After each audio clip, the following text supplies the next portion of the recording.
Lying.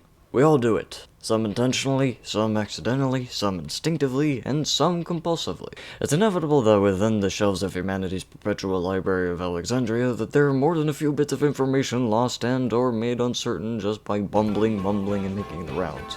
Especially as you get money and or fame when you get people engaging with your posts, which incentivizes lying to cater to an audience and get under everyone else's skin. So, how can you navigate past the misinformationists and through the treacherous waters of the lunacy, living to tell the tale to future generations? Well, as they say, if you know the enemy and yourself, you need not fear the result of 100 battles. So let's get to know misinformation and also learn about it. But first you need to identify several examples of misinformation and identify the reasons for why it happens. And it so happens that there are several whys in this equation. It's a frankly ugly polynomial. For example, is the claim that the Central Intelligence Agency knew all along that Joseph Stalin wasn't an all-powerful dictator, and therefore Stalin's Russia was the most democratic place on Earth. And fun fact, the CIA wrote a report in the 50s that the whole Stalin strongman thing was largely a myth. It was just a very useful myth to the capitalist powers, so why not perpetuate it? The source for this? An information report where someone said, okay, so maybe this Joe Steele guy isn't a bad god king that smites his enemies with a magic comically large spoon, despite how fucking cool that is. But he still has a shit ton of power, just more so like the captain of a team. A really, really powerful captain of a team. Now if you ask most academics, none of that's a lie, but the source itself isn't particularly good proof of it. Information reports aren't particularly authoritative stances within the CIA. They're just the opinions of some dudes that they asked being compiled into a document. And the source in question is directly contradicted by much more authoritative documents from the time saying, yeah, he is. Have you seen his big magic spoon disintegrate 1 million people into dust? I didn't think so. Okay, have you? No, but I have it on good authority he does. Even with this anonymous source having been vindicated with the USSR's government archives being opened in the late 80s, the particular way it's presented here still paints a pretty inaccurate picture. So why the lie? Well, if you're anything like me, then you're only gonna have a pretty compelling reason for believing what you do and being open about it. Not like you're gonna have a shortage of them anyway. A much more common reason misinformation happens is because they understand very well what their source is saying, but the information within it is dog shit. Exhibit B, the Gosford Glyphs. The Gosford Glyphs are carvings on a canyon wall near Sydney that are alleged to have been carved by the sons of the Egyptian pharaoh Khufu, better known as the commissioner of the Great Pyramids of Giza. This claim in particular originated from a translation of the carvings done by Raymond W. Johnson. Not the American Egyptologist, mind you. I'm talking about a completely different person who had made the translations despite having no formal training or discernible knowledge in Egyptology, let alone the Egyptian language. If he did, he, just as his other peers did, would have been able to guess that they were modern forgeries. Despite several surveys of the canyon for indigenous rock art over the centuries, they were only first noticed in the 1980s, when a park ranger noticed them freshly carved into the canyon wall, which he guessed was done with a Dremel. The other walls of the canyon were completely devoid of glyphs when he found them, but they were later added over time. They even spotted someone walking out of the canyons with a drill after the deed had been done. Despite being allegedly written in Proto-Egyptian, which would have been appropriate if they were actually carved during the reign of Khufu, the carvings had incorporated hieroglyphic symbols that weren't made until long after Khufu's death. Like, millennia after his death. And several of them were even found to have been carved backwards. It was very clear that it was done by an amateur with a hieroglyphics dictionary, yet it managed to fool people for a fairly obvious reason. They wanted a feeling of superiority that came from knowing something the mainstream doesn't know about, and they didn't know enough about dead brown people, or even bother to try, to question why two professionally trained scribes had very bad handwriting that came from the future. Okay, so all of these have been relatively minor mistakes. What harmful effect does misinformation have on the public? Lots. lots and lots of harmful effects. Because a lot of the time, it can drive someone to believe in a conspiracy theory, which drives a wedge between them and reality. And when that happens, people end up getting hurt.